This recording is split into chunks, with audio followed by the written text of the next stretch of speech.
নমস্কাৰ আকাশবাণী গুৱাহাটী কেন্দ্ৰৰ পুৱাৰ আঞ্চলিক বাতৰি পঢ়িছো জুলি শৰ্মা বৰুৱাই এতিয়া প্ৰধান বাতৰিসমূহ হ'ল প্ৰধানমন্ত্ৰী নৰেন্দ্ৰ মোদী আজি নতুন দিল্লীত ভাৰতৰ নিয়ন্ত্ৰক আৰু মহালেখা পৰীক্ষক চমুকৈ কেগৰ কাৰ্যালয় চৌহদত আয়োজিত প্ৰথম মহালেখা দিৱসৰ কাৰ্যসূচীত অংশগ্ৰহণ কেন্দ্ৰই চলিত মাহত ৰাজ্যসমূহৰ কৰ হস্তান্তৰকৰণৰ অধীনত অগ্ৰিম কিস্তিসহ ৯৫,০৮২ কোটি টকা মোকলাই দিব বুলি কেন্দ্ৰীয় বিত্তমন্ত্ৰী নিৰ্মলা সীতাৰমণৰ ঘোষণা অসম মেঘালয় সীমা সমস্যা সমাধানৰ লক্ষ্যৰে অসমৰ মুখ্যমন্ত্ৰী ডঃ হিমন্ত বিশ্ব শৰ্মা আৰু মেঘালয়ৰ মুখ্যমন্ত্ৰী কনৰাড চাংমাৰ আজি লাম্পি পৰিদৰ্শন ৰাজ্যত কোভিডৰ পৰা আৰোগ্যৰ হাৰ ৯৮.৫০% আৰু আজি ৰাষ্ট্ৰীয় প্ৰেছ দিৱস ঠায়ে ঠায়ে বিভিন্ন কাৰ্যসূচীৰ আয়োজন ভাৰতে কোভিড-19 প্ৰতিষেধকৰ ১০০ কোটিতকৈও অধিক পালি প্ৰদানেৰে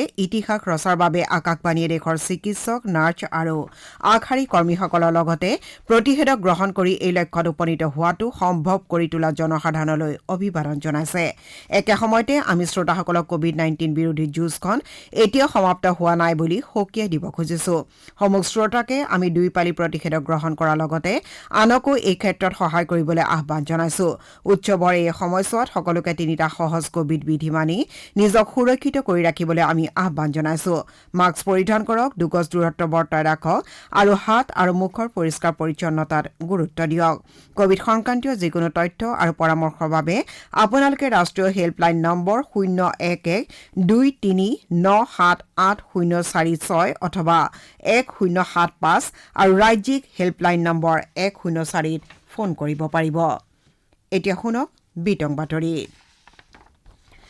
প্ৰধানমন্ত্ৰী নৰেন্দ্ৰ মোদীয়ে আজি নতুন দিল্লীত থকা ভাৰতৰ নিয়ন্ত্ৰক আৰু মহালেখা পৰীক্ষক চমুকৈ কেগৰ কাৰ্যালয় চৌহদত আয়োজিত প্ৰথম মহালেখা দিৱসৰ কাৰ্যসূচীত ভাষণ দিব এই উপলক্ষে প্ৰধানমন্ত্ৰীয়ে চৰ্দাৰ বল্লভ ভাই পেটেলৰ এটা প্ৰতিমূৰ্তিও উন্মোচন কৰিব উল্লেখযোগ্য যে কেগৰ ইতিহাসৰ লগতে যোৱা কেইবাটাও বছৰত স্বচ্ছ দায়িত্বশীল প্ৰশাসনৰ ক্ষেত্ৰত আগবঢ়োৱা অৱদানৰ স্বীকৃতি স্বৰূপে এই দিৱস পালন কৰা হয় আজি কাৰ্যসূচীত দেশৰ নিয়ন্ত্ৰক আৰু মহালেখা পৰীক্ষকগৰাকীও উপস্থিত থাকিব কেন্দ্ৰই চলিত মাহৰ ৰাজ্যসমূহৰ কৰ হস্তান্তৰকৰণৰ অধীনত এটা অগ্ৰিম কিস্তিসহ ৯৫,০৮২ কোটি টকা মোকলাই দিব নতুন দিল্লীত কালি ৰাজ্যসমূহৰ মুখ্যমন্ত্ৰী উপমুখ্যমন্ত্ৰী বিত্তমন্ত্ৰীৰ লগতে কেন্দ্ৰীয় শাসিত অঞ্চলৰ উপৰাজ্যপালসকলৰ সৈতে মত বিনিময় কৰাৰ পাছত সাংবাদিকৰ সৈতে হোৱা কথা বতৰাত কেন্দ্ৰীয় বিত্তমন্ত্ৰী নিৰ্মলা সীতাৰমণে এই বিষয়ে প্ৰকাশ কৰে মন্ত্ৰীগৰাকীয়ে লগতে কয় যে ইয়াৰ জৰিয়তে ৰাজ্যসমূহে অধিক ধন লাভ কৰিব আৰু এই ধন আন্তঃগাঁথনি সৃষ্টিত ব্যয় কৰিব পাৰিব বিত্তমন্ত্ৰীয়ে কয় যে কোভিডৰ দ্বিতীয় ঢৌৰ পাছত দেশৰ অৰ্থ ব্যৱস্থাৰ পুনৰ বিকাশ সম্ভৱ হৈছে আৰু চৰকাৰে স্থায়ী বিকাশৰ বাবে প্ৰচেষ্টা অব্যাহত ৰাখিছে বৈঠকৰ নিজৰ ভাষণৰ আৰম্ভণিতে বিত্তমন্ত্ৰীগৰাকীয়ে আন্তঃৰাষ্ট্ৰীয় পৰ্যায়ত ভাৰতৰ বিকাশৰ ওপৰত আলোকপাত কৰে তেওঁ কয় যে ৰাজ্যসমূহে এই সুযোগ গ্ৰহণৰ জৰিয়তে বিনিয়োগ আৰু বিকাশত অৰিহণা যোগাব পাৰে আগন্তুক বছৰসমূহত ব্যৱসায়ৰ সুচলতাৰ লগতে বিনিয়োগৰ সুযোগ প্ৰদানৰ জৰিয়তে দেশক দ্ৰুততম বিকাশিক অৰ্থনীতি হিচাপে গঢ়ি তোলাত সহায় কৰিবলৈ শ্ৰীমতী সীতাৰমণে ৰাজ্যসমূহক আহ্বান জনায় মুখ্যমন্ত্ৰী ডঃ হিমন্ত বিশ্ব শৰ্মাই কালি ৰাজ্যৰ শক্তি খণ্ডৰ সংবৰ্ধনৰ জৰিয়তে জনসাধাৰণক উন্নত বিদ্যুৎ সেৱা আগবঢ়োৱাৰ লক্ষ্যৰে গুৱাহাটীত এটা অনুষ্ঠানত এছিয়ান ইনফ্ৰাষ্ট্ৰাকচাৰ ইনভেষ্টমেণ্ট বেংক চমুকৈ AIIB আৰু স্মাৰ্ট মিটাৰ প্ৰকল্পৰ বাবে আনুষ্ঠানিক চুক্তিপত্ৰ বিতৰণ কৰে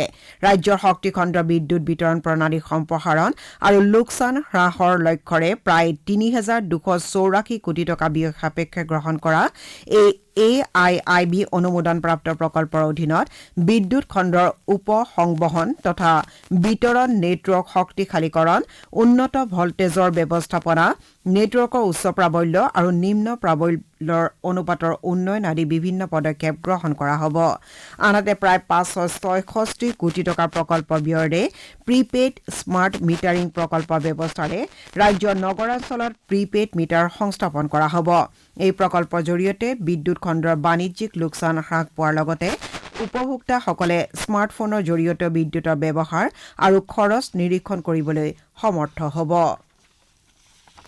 অসম আৰু মেঘালয়ৰ মাজত চলি থকা দীৰ্ঘদিনীয়া সীমা সমস্যা সমাধানৰ লক্ষ্যৰে মুখ্যমন্ত্ৰী ডঃ হিমন্ত বিশ্ব শৰ্মা আৰু মেঘালয়ৰ মুখ্যমন্ত্ৰী কনৰাড চাংমাই আজি কামৰূপ জিলাৰ লাম্পি পৰিদৰ্শন কৰিব। কামৰূপ জিলাৰ উপায়ুক্ত কৈলাশ কাৰ্তিক এনৰ উপস্থিতিত আজি পুৱা 10:30 বজাত মুখ্যমন্ত্ৰীদ্বয়ে কামৰূপ জিলাৰ লাম্পিত উপস্থিত হ'ব। তেওঁলোকে কামৰূপ তথা মেঘালয়ৰ পশ্চিম খাচী পাহাৰ জিলাৰ সীমান্তৱৰ্তী তিনিটা স্থান আপাৰ তাৰাবাৰী, দবক তৰক আৰু গামেৰীমুৰাত উপস্থিত হৈ স্থানীয় বাসিন্দাৰ সৈতে মত বিনিময় কৰিব। ইতিমধ্যে লাম্পি আৰু হাঁহিমকে ধৰি 6টা স্থানক লৈ চলি থকা সীমা সমস্যাৰ জটিলতা আঁতৰাবলৈ দুয়োখন ৰাজ্যত 3জনকৈ কেবিনেট মন্ত্ৰীৰ নেতৃত্বত 3খন কমিটি গঠন কৰা হৈছে। ৰাজ্য দুখনৰ মুখ্যমন্ত্ৰীদ্বয়ৰ বিষয়টোক লৈ দিছপুৰ আৰু শ্বিলঙত বৈঠকত মিলিত হোৱাৰ পিছতে এইবাৰ মুখ্যমন্ত্ৰী দুগৰাকীয়ে বিবদমান অঞ্চল পৰিদৰ্শন কৰি সীমা সমস্যা সমাধানৰ ক্ষেত্ৰত পদক্ষেপ গ্ৰহণ কৰিব। ইয়াৰ পূৰ্বে অসমৰ মন্ত্ৰী অতুল বৰাৰ নেতৃত্বত এটা প্ৰশাসনিক দলে মেঘালয়ৰ মন্ত্ৰী ৰেনিকটন আই টুনখোৰৰ উপস্থিতিত এই অঞ্চলসমূহ পৰিদৰ্শন কৰিছিল। ৰাজ্যত কোভিডৰ পৰা আৰোগ্যৰ হাৰ 98.50% হৈছে। ৰাজ্যত যোৱা 24 ঘণ্টাত 252 জন কোভিড ৰোগী সুস্থ হৈ উঠে। ইয়াকে লৈ বৰ্তমানলৈকে সুস্থ হৈ উঠা লোকৰ সংখ্যাই 6,04,900 অতিক্ৰম কৰিছে। ইয়াৰ বিপৰীতে বিগত 24 ঘণ্টাত 43,156টা নমুনা পৰীক্ষাৰ অন্তত 253 জন লোকৰ দেহত কৰোনা ভাইৰাছৰ সংক্ৰমণ ধৰা পৰে। ইয়াৰে 87 জন কামৰূপ মহানগৰ জিলাৰ। ৰাজ্যখনত কালি সংক্ৰমণৰ হাৰ আছিল 0.59%। ৰাজ্যখনত সম্প্ৰতি 1,807 জন চিকিৎসাধীন কোভিড ৰোগী আছে। ৰাজ্যত কালিৰ দিনটোত কোভিডত আক্ৰান্ত হৈ 3 জন লোকে প্ৰাণ হেৰুৱায়। ৰাজ্য চৰকাৰে চলিত মাহৰ ভিতৰতে ৰাজ্যখনৰ 100% যোগ্য লোকক প্ৰথম পালি কোভিড প্ৰতিষেধক প্ৰদান কৰাটো সুনিশ্চিত কৰিবলৈ চেষ্টা অব্যাহত ৰাখিছে। স্বাস্থ্যমন্ত্ৰী কেশৱ মহন্তই কালি প্ৰথম পালি কোভিড প্ৰতিষেধক গ্ৰহণৰ সংখ্যাৰে পিছ পৰি থকা 8খন জিলাৰ উপায়ুক্তৰ সৈতে ভিডিঅ' কনফাৰেন্সিং ব্যৱস্থাৰে আলোচনাত মিলিত হয়। কোকৰাঝাৰ, গোৱালপাৰা, কাৰ্বি আংলং, পশ্চিম কাৰ্বি আংলং, শোণিতপুৰ, ওদালগুৰি, বাক্সা আৰু চিৰাং জিলাৰ উপায়ুক্তসকলৰ সৈতে আলোচনাত স্বাস্থ্য বিভাগৰ আয়ুক্ত সচিব আৰু ৰাষ্ট্ৰীয় স্বাস্থ্য অভিযান অসমৰ কাৰ্যবাহী সঞ্চালকালয়েও অংশগ্ৰহণ কৰে। শ্ৰোতাসকলে বাতৰি শুনিছে আকাশবাণী গুৱাহাটী কেন্দ্ৰৰ পৰা। আপোনালোকে এই বাতৰি আমাৰ YouTube channel AIR news Guwahati আৰু নিউজ অন AIR এপ যোগেও শুনিব পাৰিব। আজি ৰাষ্ট্ৰীয় প্ৰেছ দিৱস। প্ৰতি বছৰে 16 নৱেম্বৰৰ দিনটো স্বাধীন আৰু দায়িত্বশীল সংবাদ মাধ্যমক সুঁৱৰি এই দিৱস পালন কৰা হয়। উল্লেখযোগ্য যে এই দিনটোতেই প্ৰেছ কাউন্সিল অব ইণ্ডিয়াই সংবাদ মাধ্যমসমূহে যাতে উচ্চ মান ৰক্ষা কৰিব পাৰে আৰু কোনো ধৰণৰ প্ৰভাৱ আৰু ভাবুকিৰ দ্বাৰা প্ৰৰোচিত নোহোৱাকৈ থাকে তাৰ বাবে নৈতিক প্ৰহৰী হিচাপে কাম আৰম্ভ কৰিছিল। এই উপলক্ষে আজি প্ৰেছ কাউন্সিল অব ইণ্ডিয়াই সংবাদ মাধ্যমক ভয় নকৰে কোনে শীৰ্ষক এখন আলোচনা চক্ৰৰ আয়োজন কৰিছে। সমগ্ৰ দেশৰ লগতে অসমতো আজি তথ্য আৰু জনসংযোগ সঞ্চালকালয়ৰ উদ্যোগত দিছপুৰৰ PWD কনভেনশ্যন চেণ্টাৰত ৰাজ্যিক ভিত্তিত ৰাষ্ট্ৰীয় প্ৰেছ দিৱসৰ আয়োজন কৰা হৈছে। দিনৰ 11 বজাৰ পৰা আৰম্ভ হ'বলগীয়া এই অনুষ্ঠানত তথ্য আৰু জনসংযোগ তথা মুদ্ৰণ আৰু লেখন সামগ্ৰী মন্ত্ৰী পীয়ুষ হাজৰিকা, মুখ্য অতিথি আৰু অতিৰিক্ত মুখ্য সচিব পৱন কুমাৰ বৰঠাকুৰ সন্মানীয় অতিথি হিচাপে উপস্থিত থাকিব। অনুষ্ঠানত সংবাদ মাধ্যমক ভয় নকৰে কোনে শীৰ্ষক আলোচনা চক্ৰত তেজপুৰ বিশ্ববিদ্যালয়ৰ সমাজতত্ব বিভাগৰ অধ্যাপক ডঃ চন্দন কুমাৰ শৰ্মা মূল বক্তা হিচাপে ভাগ ল'ব। কামৰূপ জিলাৰ সদৰ আমিনগাঁও আৰু ৰঙিয়া মহকুমাতো আজি দিনজোৰা কাৰ্যসূচীৰে ৰাষ্ট্ৰীয় প্ৰেছ দিৱসৰ আয়োজন কৰা হৈছে। আমিনগাঁৱত কামৰূপ জিলা প্ৰশাসন আৰু কামৰূপ জিলা সাংবাদিক সংস্থাৰ উদ্যোগত এই উপলক্ষে পতাকা উত্তোলন, সাংবাদিক সম্বৰ্ধনা, আলোচনা চক্ৰৰ আদি আয়োজন কৰা হৈছে। জিলা উপায়ুক্ত কৈলাশ কাৰ্তিক এনৰ সভাপতিত্বত আয়োজন কৰা এখন আলোচনা চক্ৰত গুৱাহাটী বিশ্ববিদ্যালয়ৰ সাংবাদিকতা আৰু গণসংযোগ বিভাগৰ মুৰব্বী অধ্যাপক ডঃ অংকুৰণ দত্ত আৰু জ্যেষ্ঠ সাংবাদিক গৌতম শৰ্মাই বক্তব্য প্ৰদান কৰিব। ধুবুৰী আৰু বিলাচীপাৰাতো আজি দিনজোৰা কাৰ্যসূচীৰে ৰাষ্ট্ৰীয় প্ৰেছ দিৱসৰ আয়োজন কৰা হৈছে। মুখ্যমন্ত্ৰী ডঃ হিমন্ত বিশ্ব শৰ্মাই ৰাষ্ট্ৰীয় প্ৰেছ দিৱস উপলক্ষে সাংবাদিককে ধৰি সংবাদ সেৱাৰ লগত জড়িত সকলো লোকলৈ শুভেচ্ছা জ্ঞাপন কৰিছে। মুখ্যমন্ত্ৰীগৰাকীয়ে গণ সচেতনতা সৃষ্টিৰ ক্ষেত্ৰত সংবাদ মাধ্যমৰ ভূমিকা অপৰিসীম বুলি উল্লেখ কৰি ভৱিষ্যতেও সংবাদ মাধ্যমে কৰ্ম আৰু সেৱাৰ মানসিকতাৰে আগুৱাই গৈ এখন সমৃদ্ধিশালী ৰাষ্ট্ৰ গঠনৰ দিশত বৰঙণি যোগাব বুলি আশা প্ৰকাশ কৰে। ৰাজ্যৰ খাদ্য অসামৰিক যোগান আৰু গ্ৰাহক পৰিক্ৰমা মন্ত্ৰী ৰঞ্জিত দাসেও এই উপলক্ষে ছপা আৰু বৈদ্যুতিন মাধ্যমৰ সকলো সংবাদ সেৱীকে আন্তৰিক শুভেচ্ছা আৰু কৃতজ্ঞতা জ্ঞাপন কৰিছে। 2022 চনত অনুষ্ঠিত হ'বলগীয়া হাইস্কুল শিক্ষান্ত আৰু হাই মাদ্ৰাছা পৰীক্ষাৰ প্ৰপত্ৰ পূৰণ সন্দৰ্ভত অসম মাধ্যমিক শিক্ষা পৰিষদ চমুকৈ ছেবাই কালি এটা নিৰ্দেশনা জাৰি কৰিছে। সেই অনুসৰি ছেবাৰ অধীনৰ সকলো বিদ্যালয় পৰীক্ষাৰ বাবে ছেবাৰ অনলাইন পৰ্টেলৰ জৰিয়তে সকলো প্ৰপত্ৰ পূৰণ কৰিব লাগিব। শিক্ষানুষ্ঠানসমূহে অহা 25 নৱেম্বৰৰ পৰা 18 ডিচেম্বৰলৈ পৰ্টেলটোৰ জৰিয়তে প্ৰপত্ৰ পূৰণ কৰিব লাগিব। 22 ডিচেম্বৰত অনলাইনত পঠিওৱা তালিকা সংশোধন কৰা হ'ব। অহা 31 ডিচেম্বৰলৈ শিক্ষানুষ্ঠানসমূহে প্ৰেৰণ কৰা তালিকাত যদি কিবা ভুল থাকে সেয়া শুধৰণি কৰিব পাৰিব, কিন্তু নতুনকৈ ছাত্ৰ ছাত্ৰীৰ নাম তালিকাত অন্তৰ্ভুক্ত কৰিব নোৱাৰিব। ছেবাৰ অনলাইন পৰ্টেলত প্ৰৱেশৰ বাবে শিক্ষানুষ্ঠানসমূহে নৱম শ্ৰেণী পঞ্জীয়নৰ সময়ত পোৱা ID আৰু পাছৱৰ্ড ব্যৱহাৰ কৰিব পাৰিব। হাইস্কুল শিক্ষান্ত আৰু হাই মাদ্ৰাছা পৰীক্ষা মাচুলৰ ক্ষেত্ৰতো নতুন জাননী জাৰি কৰা হৈছে। সেই অনুসৰি সকলো পৰীক্ষাৰ্থীয়ে পৰীক্ষা মাচুলৰ বাবে 650 টকা, কেন্দ্ৰীয় মাচুলৰ বাবে 300 টকা আৰু ব্যৱহাৰিক পৰীক্ষাৰ মাচুলৰ বাবে 150 টকা দিব লাগিব। অৱশ্যে দৰিদ্ৰ সীমাৰেখাৰ তলৰ পৰীক্ষাৰ্থী মাচুলৰ ৰেহাইৰ বাবে অভিভাৱকে শিক্ষানুষ্ঠানৰ অধ্যক্ষৰ জৰিয়তে উপযুক্ত নথি প্ৰমাণ পত্ৰসহ আবেদন দাখিল কৰিব লাগিব। নথি পত্ৰসমূহ উপযুক্তভাৱে পৰীক্ষা নিৰীক্ষা কৰাৰ পাছতহে মাচুল ৰেহাই দিয়া হ'ব বুলি ছেবাই প্ৰকাশ কৰিছে। কৃষি বিভাগৰ তথ্য চুৰি কৰাৰ অপৰাধত কালি সন্ধিয়া বঙাইগাঁও জিলাৰ আৰক্ষীয়ে দুজন যুৱকক গ্ৰেপ্তাৰ কৰে। ধৃত যুৱক দুজন হৈছে দৰং জিলাৰ খাৰুপেটীয়াৰ ৰেজাউল কৰিম আৰু ৰেজাউল হক। যুৱক দুজনে জিলাখনৰ কৃষি বিভাগৰ PM কিষাণ আঁচনি পৰ্টেলৰ পাছৱৰ্ড হেক কৰি পৰ্টেলটোত ভুৱা হিতাধিকাৰীৰ নাম আপলোড কৰিছিল। এই সম্পৰ্কে জিলাখনৰ কৃষি বিভাগে যোৱা 30 ছেপ্টেম্বৰত বঙাইগাঁও থানাত এখন এজাহাৰ দাখিল কৰিছিল।